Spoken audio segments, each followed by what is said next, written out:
Hello, everyone. Today is my great honor to be here to do this presentation. My topic is perceive a more realistic China. Firstly, let me show you our first impression you've mentioned in our first class. I've selected some of the words. For example, rich, powerhouse, advanced, economic giant, Alibaba, power, Shanghai, tech, and Jack Ma. All of these are some I can see they are positive terms. I start to wonder why would you have such kind of impressions?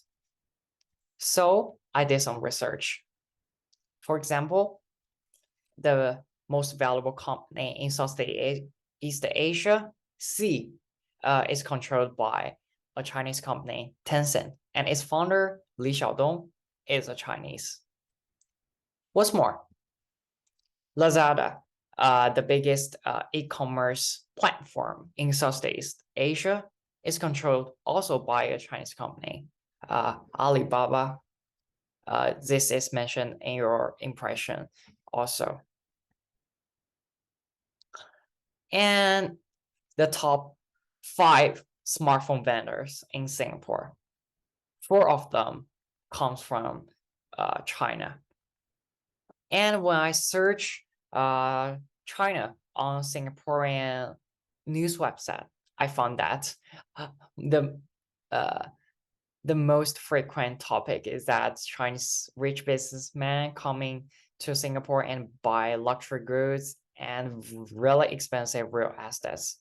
After doing all of this research, I think it makes quite sense that you may have such impression towards China. Well, I think it's fact, but I think it's just part of the fact. Uh, the internet is like a funnel, or I can say it's like a filter. It just brings some of the top companies and richest people in China to you, but they can definitely represent the vast majority of China. So what I want to do today is to show you the part that is not paid attention to. Therefore, here comes our today's real topic, perceive a more realistic China by GINI Index. Firstly, let me introduce what is the GINI Index. In general, it is a number measures income distribution across a population. It serves as a gauge of economic inequality, measuring income distribution, or less commonly, wealth distribution among a population. It ranges from 0 to 1 or 0% to 100%, with 0 representing perfect equality and 1 representing perfect inequality. There are 2 more things we need to pay attention to. Firstly, values over 1 are theoretically possible. And secondly, we need to notice that the GINI index only calculates income over a certain period of time. So it does not reflect the overall distribution of accumulated wealth. Okay, how can we calculate the GINI index? As you can see in the picture, the green line represents the perfect equality and the blue one represents perfect inequality. The red one represents the real situation in our society. We need to use area A divide area A plus B. That is the Gini coefficient. After calculating the result, how could we judge it? Here's the suggestion by United Nations. Okay, if it is lower than 0.2, means it is extremely low.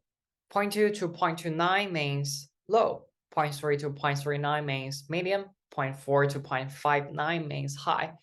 And if it is above 0.6, it means that it's really, really high. After we understood the basics of Gini coefficient, let's look at the progress of Gini coefficient output in China. Uh, in conclusion, the output progress is just a battle between two parties. First one is Southwestern University of Finance and Economics, and second one is National Bureau of Statistics of China. Let me elaborate it for you. The round one battle was in 2011. 2011 is the 10th year that China joined WTO. We reached brilliant achievements in the area of economy. But when the economists they wanted to do some research about the development of China, they find there are no statistics for them to do the research. So they plan to do the find the data by themselves. So the Southwestern University of Finance and Economists do the research to find out the Gini coefficient in China is 0.61, which is really astonishing, right? 0.61 means that less than 5% of people get 50% of the national income. Another thing we need to focus is that because of the mathematical principle, the impact of income gap on the Gini coefficient is marginally decreasing.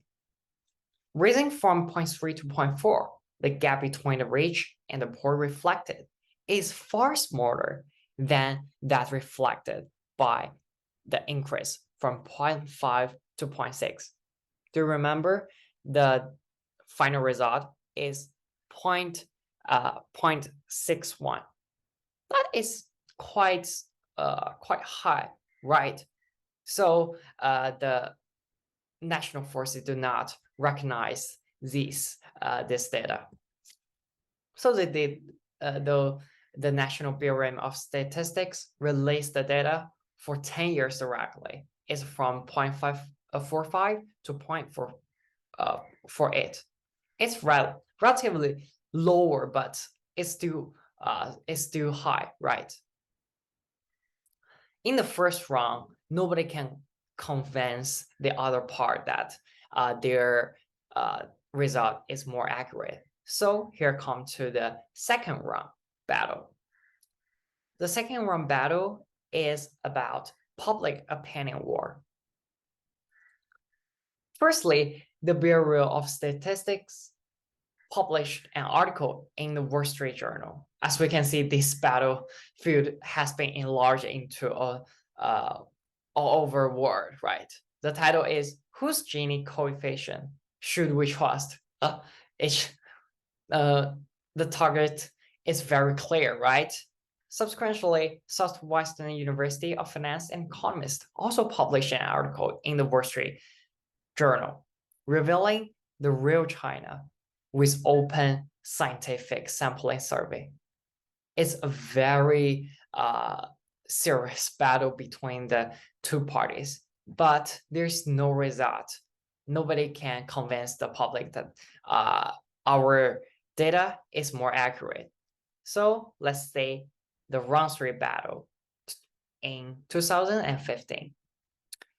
I've mentioned in the last part that the National Bureau, they published an article to criticize on the university, right?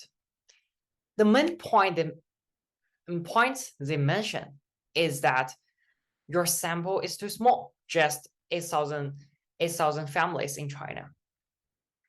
Not that convincing. And you do not have records. So therefore, in 2015, Southwestern University of Finance and Economists directly expanded the sample from 8,000 to 40,000, five times, right? That is much more convincing. And the interviewers all have a tablet in their hands.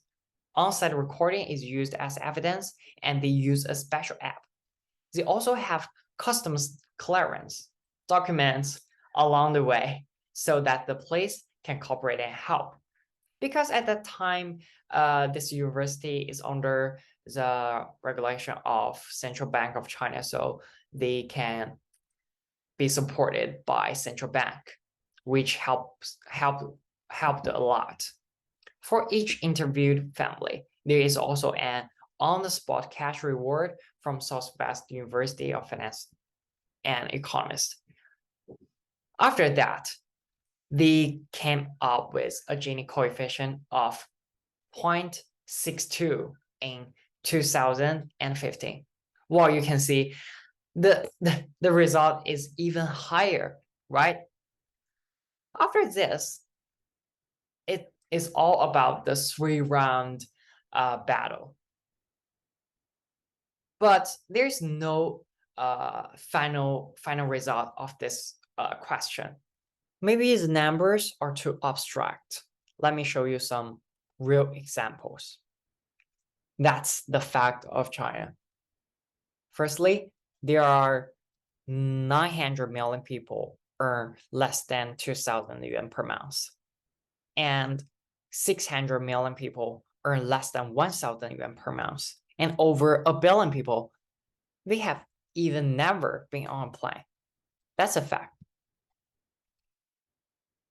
I admit that there are some problems about this, but we've made a lot of efforts. For example, targeted poverty alleviation, fight against the monopoly capital in China, and transfer payment, and so on.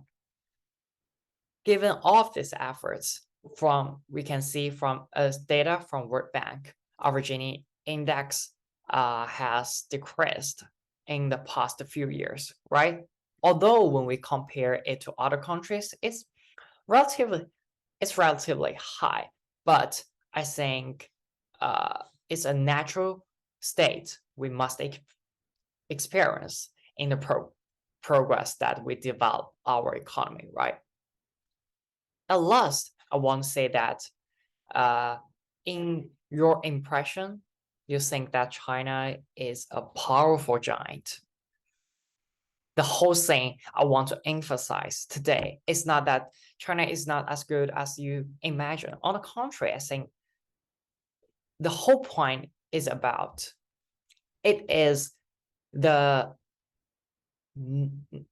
900 million people who earn less than 2,000 yuan a month. It is this group of people, they support China to be stunning in the international society. That is the whole point. Okay, that's all for today's presentation. Thanks for listening.